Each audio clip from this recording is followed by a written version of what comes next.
እሺ ተመልካቾች እንዴት ናችሁ? ዛሬ ከስቱዲዮ ውጪ ነው ያለሁት። እዚህ ሳር ቤት ቴምር ሪል ስቴት ዋና ቢሮ ተገኝቻለሁ። ስለዚህ ሪል ስቴት ዴቨሎፕመንት ላይ አዲስ ፕሮዳክት አለን ስላሉ ምን አይነት ፕሮዳክቶች እንዳላቸው የክፍያ ሁኔታና ምን ያህል ኢኮኖሚካሊ አዋጭ እንደሆነ ቤት መግዛት የተወሰነ ሐሳብ ልሰጣችሁ እዚህ ቢሮ ተገኝቻለሁ። ውስጥ ገብተን ያለውን ሁኔታ እንከታተል። እንዴት ነው? ሰላም ናችሁ? አለ ዛሬ ቴምር ሪል ስቴት እንግዲህ ዋና ቢሮ ተገኝቻለሁ። ቤት መግዛት ምን ያህል አዋጭ እንደሆነና በቂ መረጃዎችና ፕሮዳክቶች አሉን ስላላችሁ እስቲ ያለው ሁኔታ እንድታሳይ መጥቻለሁ።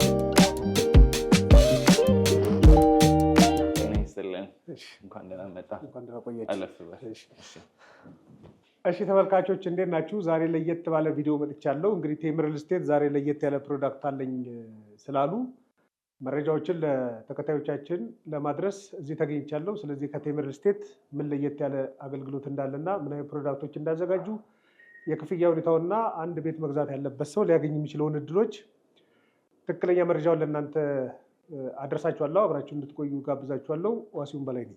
ጤና ይስጥልኝ። ዛሬ ትክክለኛ የሪል ስቴት መረጃዎችን ለመውሰድ ነው እናንተ ጋር የመጣሁት። ከመጀመሪያ ቴምር ሪል ስቴት ማን ነው ከሚለው ብንጀምር ደስ ይለኛል። ስለ ቴምር ሪል ስቴት ትንሽ ብሪፍ ስጠኝ እስኪ። እሺ አቶ ዋሲሁን ስለመጣ በጣም ደስ ብሎኛል። ወደ ድርጅታችን ቴምር ፕሮፐርቲስ እኔ ናትናኤል እባላለሁኝ። በድርጅታችን ቴምር ፕሮፐርቲስ ውስጥ የሴልስ ሱፐርቫይዘር ሆኜ ነው የምሰራው። የተወሰነ ስለ ቴምር ልበልህ። እንግዲህ ድርጅታችን ተመስርቶ ወደዚህኛው ሪል ስቴቱ ዘርፍ ከገባ አሁን 9ኛ ዓመቱን ጨርሶ ወደ 10ኛ ዓመት እየተሸጋገረ ነው ያለው ማለት ነው። ከምስረታው ጀምሮ ደግሞ በሪል ስቴት ዘርፉ ላይ የረዥም ዓመት ልምድና እውቀት ባካበቱ የፋይናንስ፣ የአርኪቴክት፣ የኮንስትራክሽን እና የማኔጅመንት ባለሙያዎች የተዋቀረ ድርጅት ነው። እስከዛሬ በነበረን የ10 ዓመት ቆይታ ደግሞ ከ20 በላይ የሚደርሱ ፕሮጀክቶችን በስራችን ማንቀሳቀስ ችለናል። ከነዛም መካከል ደግሞ ቃላችንን ጠብቀን ወደ 10 የሚደርሱትን ለደንበኞቻችን ቁልፍም ካርታም ማስረከብ ችለናል ማለት ነው።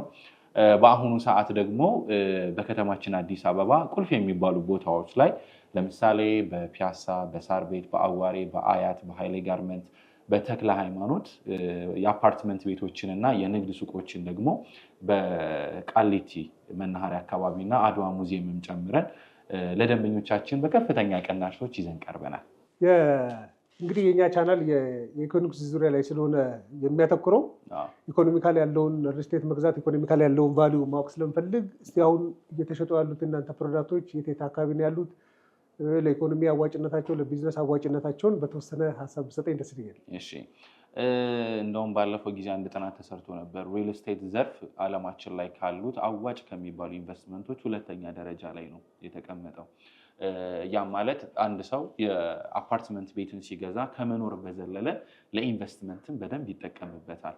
በተለይ ደግሞ ከተማችን አዲስ አበባ ላይ የጊዜው እንደምታውቀው የአፓርትመንት ቤት ዋጋ የአሴት ዋጋ እየጨመረ ነው የሚመጣው እና ቀደም ብለው ኢንቨስት ያደረጉ ሰዎች አሁን በደንብ በሰፊው 3-4 እጥፍ አትርፈው ነው ጥቅሞችን ማግኘት የቻሉት። በተመሳሳይ ደግሞ የንግድ ኮሜርሻል ሾፖችንም የሚገዙ ሰዎች ማለት ነው። እና እንግዲህ አሁን ድርጅታችን ወደ መሀል ከተማ ቀደም ብዬ እንደነገርኩ ፒያሳ ላይ ዲሴ ገብረ ማርያም አካባቢ የመኖሪያ አፓርትመንት ቤቶችን ባለ 2ም ባለ 3 መኝታም ዲፕሎማቶች መንደር ደግሞ ሳር ቤት ላይ ከዚህ ቀደም 2 ፕሮጀክቶችን አውጥተን ነበረ።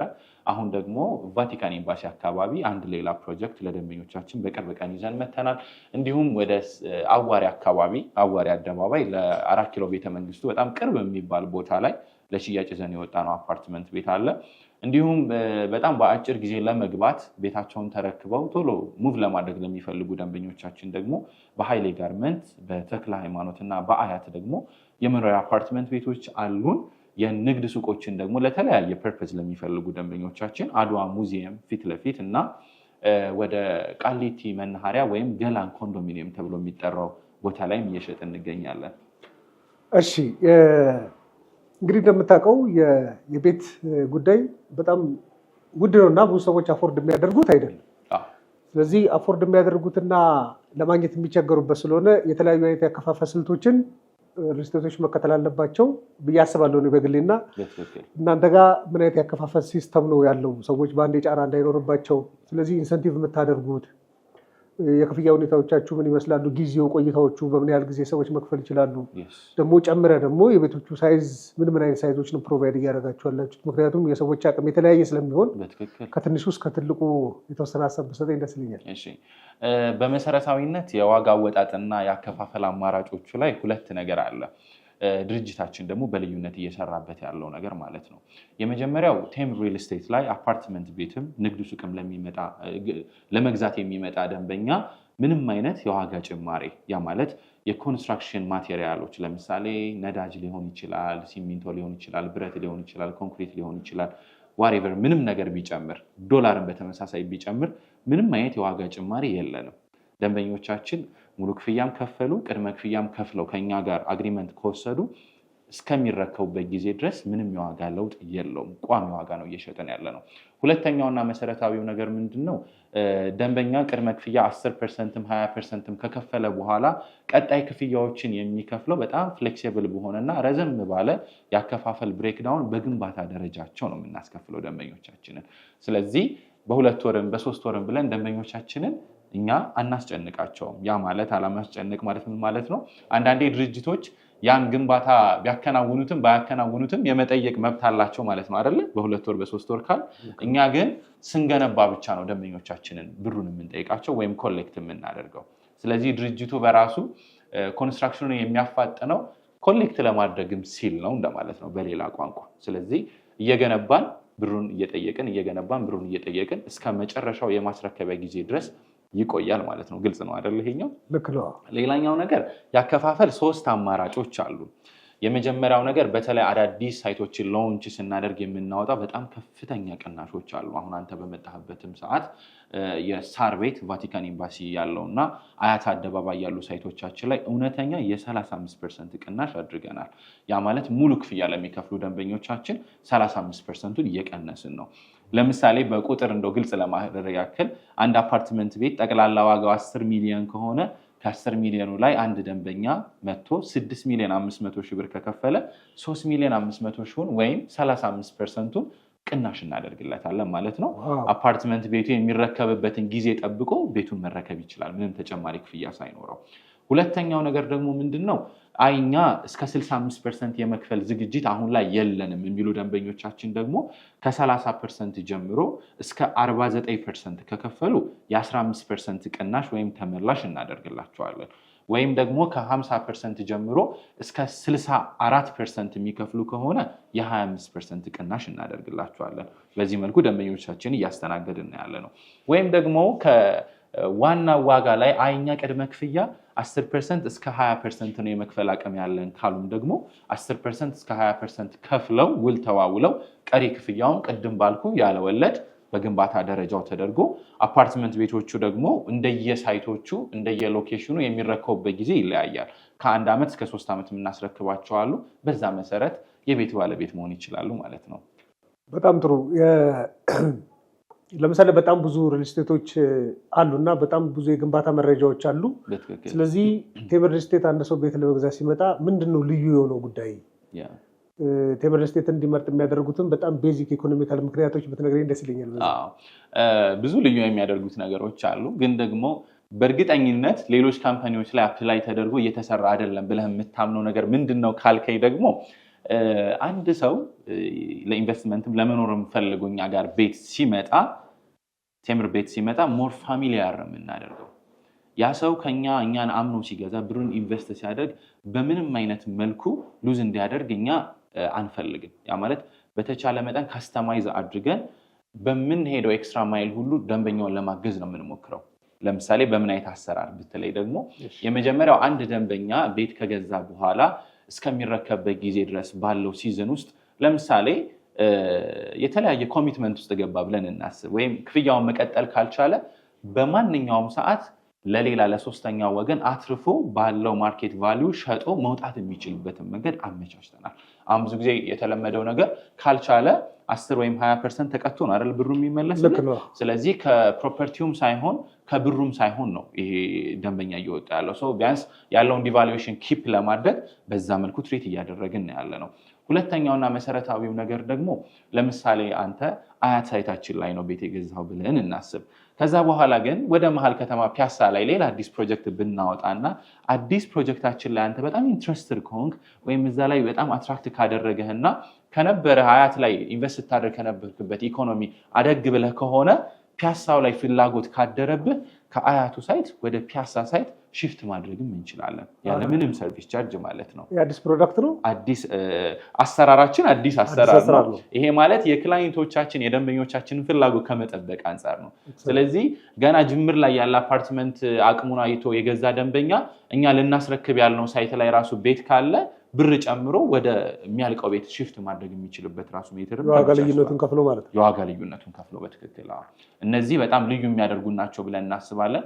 ከዛ በዘለለ ግን የኮንስትራክሽን ማቴሪያል አለመጨመሩ፣ በዶላር ጭማሪ አለመኖሩ፣ ሞር ድርጅቱ በጣም ትረስትፉል ሆኖ በጊዜው ማስረከቡ ራሱ ዩኒክ ያደርገዋል ብዬ አስባለሁ። ለምን ትልቁ አሁን ሄዴክ ራስ መታቱ ትረስት ነው አይደለ?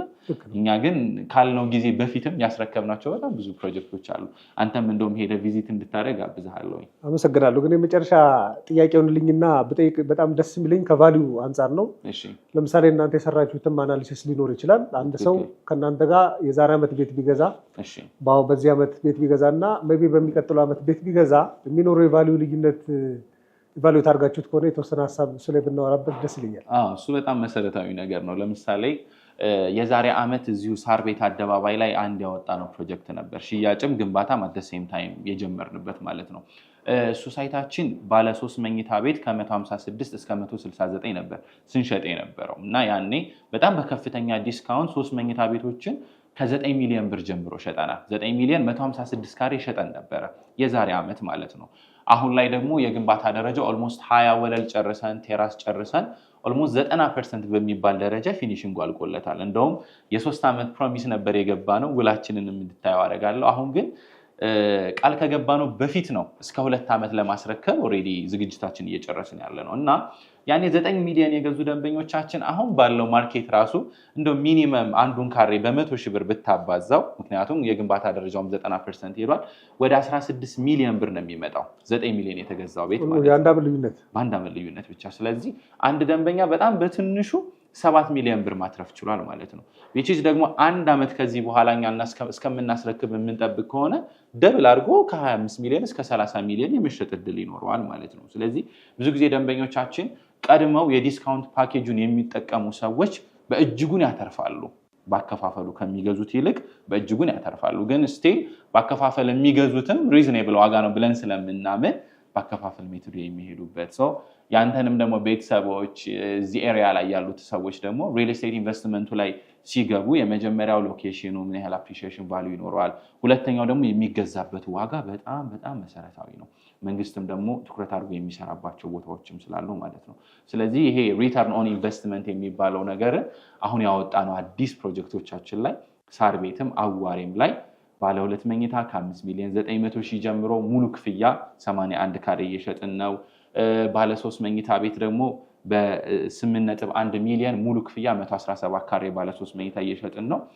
መጥተው ቪዚት እንዲያደርጉን ደግሞ እንጋብዛለን እኛ። አመሰግናለሁ በጣም ስለ መኖሪያ ቤቶቹ ስለ አፓርትመንቶቹ መረጃ ሰጥተኛል። አይ ቲንክ ሱቆችም እንደምታቀርቡ አውቃለሁ። ስለዚህ ሱቆች ላይ ያላችሁን ሁኔታም እንደምና ፕሮግረስ ብትነግረኝ ደስ ይለኛል። እሺ የሚገርምህ ያው ወደ ፒያሳ አካባቢ ራሱ ድርጅታችን ቴምር ፕሮፐርቲ 3 ቦታዎች ላይ የሱቅ ኮሜርሻሎችን ማልማት ችሏል። ወደ ማህሙድ አካባቢ አድዋ ሙዚየም ደግሞ 2 ፕሮጀክቶች አሉን። አሁን የመጨረሻውን ፕሮጀክታችንን ግራውንድ ፍሎር ላይ ከ7 ሚሊዮን ጀምሮ እየሸጥን ነው የምንገኘው። በቅድመ ክፍያ በ2.8 ሚሊዮን ደንበኞቻችን ስቲል የሱቅ ባለቤት መሆን የሚችሉበት መንገድ ተመቻችቷል። እዛው የአድዋ ሙዚየም ሚኒሊክ ስኩዌር ወደ ሀገር ፍቅር በሚያስወርደው መንገድ ላይ ማለት ነው። ከስንት ካሬ ጀምሮ ነው? ከ20 ካሬ ጀምሮ አማራጮች አሉ። አዲሱ የሚሰራው የመኪና ማቆሚያ ተርሚናል እና ሌክዠሪ ሞል የሚባል ደግሞ እየተገነባ ነው ያለው እኛ ፊት ለፊት። ያ ማለት በጣም ጥሩ የትራፊክ እና የሰው ፍሎ ያለበት ስለሆነ አዋጭ ኢንቨስትመንት ነው። በአንድ ዓመት ከ6 ወር የምናስረክበው ፕሮጀክታችን ነው።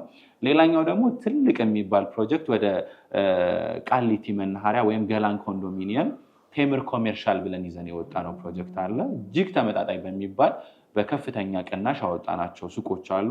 በጠቅላላ ዋጋ በ2,500,000 ብር ብቻ እየሸጥን ያለ ነው ገላን ማለት ነው። ደንበኞቻችን ደግሞ ቅድመ ክፍያ 500,000 ብር ብቻ ከፍለው የሱቅ ባለቤት መሆን የሚችሉበት ቀሪውን ያለወለድ እስከ 2 ዓመት ከፍለው ያመቻቸንበት ሁኔታ ነው ያለው። ያው እንደምታውቀው ገላን ቃሊቲ ሲባል ትንሽ ሩቅ ይመስላል ብዙ ሰው እንጂ መንግስት ገቨርንመንቱ በጣም ትኩረት አድርጎ እያለማ ያለ ቦታ ነው። ብዙ ኮንዶሚኒየም እና መኖሪያዎችም ስላሉት ኮሜርሻል ሾፖችን የሚገዙ ደንበኞቻችን በደንብ ተጠቃሚ መሆን ይችላሉ ብለን እናምናለን። የሱቅ አማራጮችም አሉ። አመሰግናለሁ በጣም እንግዲህ ተመልካቾች የሪል ስቴት ግንባታ ላይ ቴምር ሪል ስቴት ተገኝቼ ያሉትን አገልግሎቶች ጠይቄያለሁ።